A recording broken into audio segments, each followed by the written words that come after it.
Assalamualaikum warahmatullahi wabarakatuh. Saya Syifa Nurul Azmi, perwakilan dari kelompok 1. Dalam video ini, saya akan membuat sebuah tutorial penggunaan lookup pada Microsoft Excel pada bidang pendidikan. Oke, di sini saya telah menyediakan file Excel yang berupa data untuk tutorial penggunaan VLOOKUP dan HLOOKUP. Kita buka terlebih dahulu file yang telah dibuat. File yang saya buat ini dalam bidang pendidikan ya, penggunaan VLOOKUP dan HLOOKUP dalam bidang pendidikan. Yang di sebelah kiri itu mengenai datanya berupa nilai-nilai siswa di SMA, dan di sebelah kanannya itu tabel yang hasil belajar siswa yang nantinya akan kita pergunakan rumus VLOOKUP.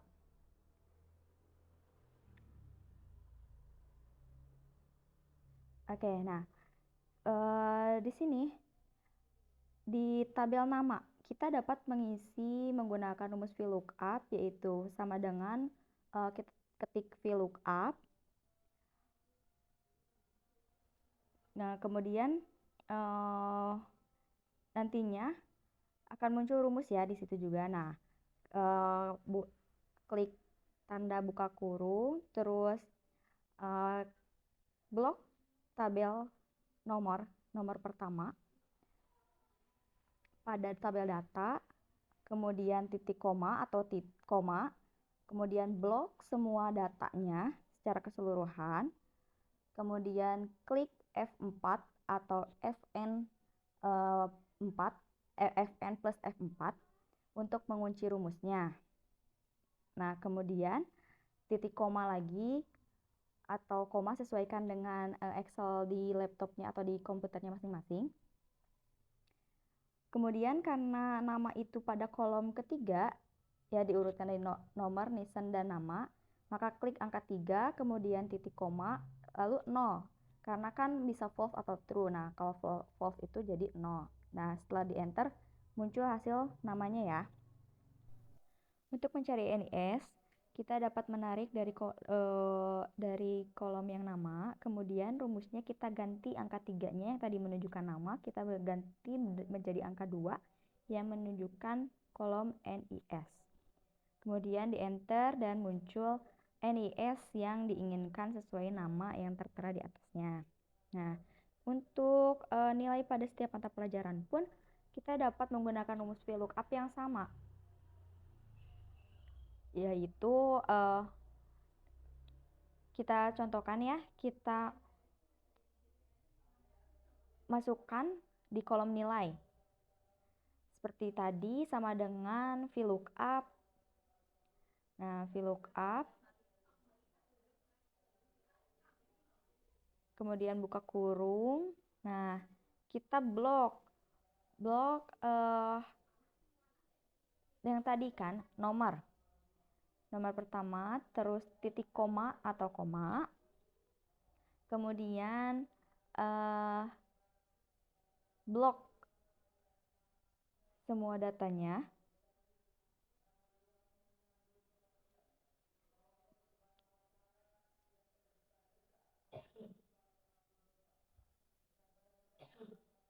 kita blok ya semua datanya.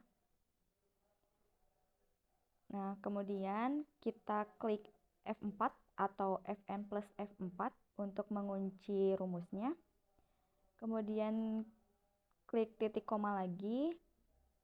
Kemudian kita hitung kolom nilai pada pendidikan agama Islam itu kan kolom nomor 4. Terus titik koma, 0, tutup kurung, dan enter. Nah, muncul bahwa nilai PAI-nya itu 84.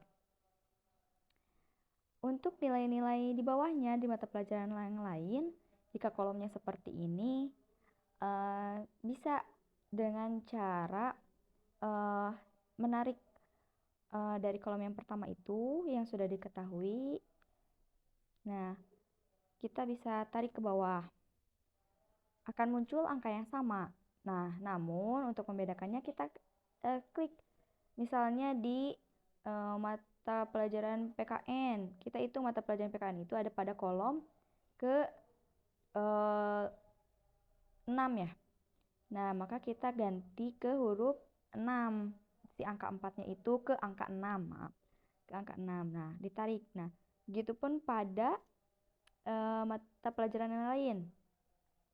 Kita tinggal merubah si angka yang tadinya 4 menjadi 6, 8, dan seterusnya. Karena kolom nilai pada setiap pelajarannya itu pada dari data itu pada kolom yang genap. Jadi angkanya pun genap 4, 6, 8, dan seterusnya. Kemudian tinggal di enter dan muncul nilai-nilai sesuai mata pelajarannya ya. Jadi kalau rumusnya itu sama aja, yang dirubahnya itu si kolom yang ingin kita perolehnya itu. Kolom nilai, berarti kolom nilai itu ada pada urutan keberapa gitu. Nah, sudah. Terus untuk predikat.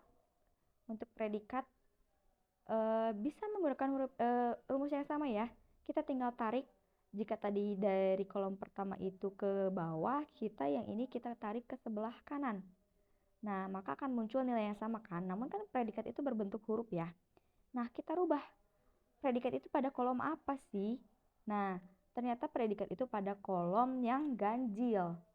Ya, dari data itu. Nah, dari data kan sudah terlihat ganjil.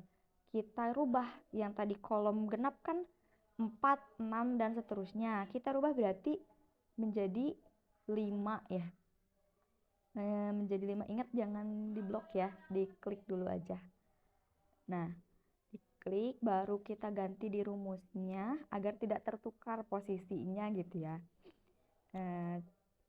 Kita rubah jadi angka 5 dan ketika di enter muncul huruf B yang menandakan kalau 84 itu predikatnya itu B. Kemudian bisa kita tarik ke bawah untuk mengetahui predikat pada setiap pelajarannya itu. Kita tinggal merubah seperti tadi, seperti di nilai atau di seperti nama NIS juga sama ya. Rumusnya itu sama, tapi kita rubah si angka yang si angka yang menjadi nilai patokan data yang ingin kita peroleh.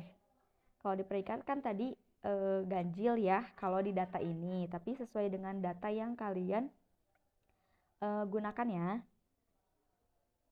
Ini kita satu persatu rubah angka data yang diinginkannya. Oke, di enter. Dan yang terakhir juga kita rubah dulu ya.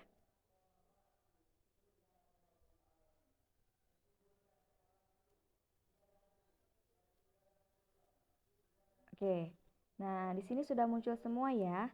Untuk VLOOKUP dalam data ini mungkin sekian ya. Oke, selanjutnya kita tutorial HLOOKUP. Nah, pada tutorial HLOOKUP di sini kita juga sudah mempunyai data dan tabelnya ya. Tabel yang akan kita cari menggunakan HLOOKUP atau yang akan kita lengkapi menggunakan rumus HLOOKUP. Nah, di atas itu ada tabel yang akan kita lengkapi menggunakan rumus HLOOKUP, dan di bawah ini tabel referensi ini menjadi tabel acuan untuk mengisi kolom yang kosong di atas kan wali kelas ya. Nah, di bawah kan sudah tertera nama kelas apa dan wali kelasnya siapa. Nah, di situ sudah tertera kelas IPA 1 sampai 10 IPA 3. Nah, tapi dalam rumus HLOOKUP ini harus ditandai ya. Harus diingat-ingat bahwa kita harus mempunyai data pada tabel yang akan kita lengkapi dengan tabel referensi itu harus ada yang sama. Seperti di sini kan ada yang samanya itu kelas ya. Nah, jadi kelas itu yang harus sama. Nah, kita mulai. Kita ketik sama dengan HLOOKUP, buka kurung, lookup value-nya itu kolom yang sama, yaitu kelas ya. Kelas, kemudian titik koma atau koma ya, sesuaikan dengan Microsoft Excel di perangkatnya masing-masing. Kemudian setelah titik koma, kita bisa memblok data yang terdapat pada tabel referensi di bawah ya, kita blok semuanya. Kemudian jangan lupa kita klik F4 atau Fn plus F4 untuk mengunci rumusnya. Kemudian titik koma. Kita lihat dari tabel referensi bahwa wali kelas itu pada kolom yang kedua. maka kita ketik 2 dan titik koma, kemudian 0 tutup kurung, dan enter. Nah, sudah muncul ya nama wali kelasnya. Lalu tinggal kita tarik ke bawah dan muncul semua wali kelasnya, siapa, kelas berapa, itu sesuai dengan tabel referensi yang berada di bawah tabel tersebut. Nah, cukup mudah kan? Mungkin sekian tutorial mengenai VLOOKUP dan VLOOKUP pada Microsoft Excel. Nah, terutama pada bidang pendidikan, rumus VLOOKUP maupun VLOOKUP itu dapat digunakan untuk mengolah nilai rapot atau biodata siswa yang bisa digunakan oleh guru ataupun staf atau pihak sekolah lainnya. Mungkin sekian yang dapat saya sampaikan. Semoga dapat dipahami dan dapat diikuti tutorialnya. Terima kasih. Wassalamualaikum warahmatullahi wabarakatuh.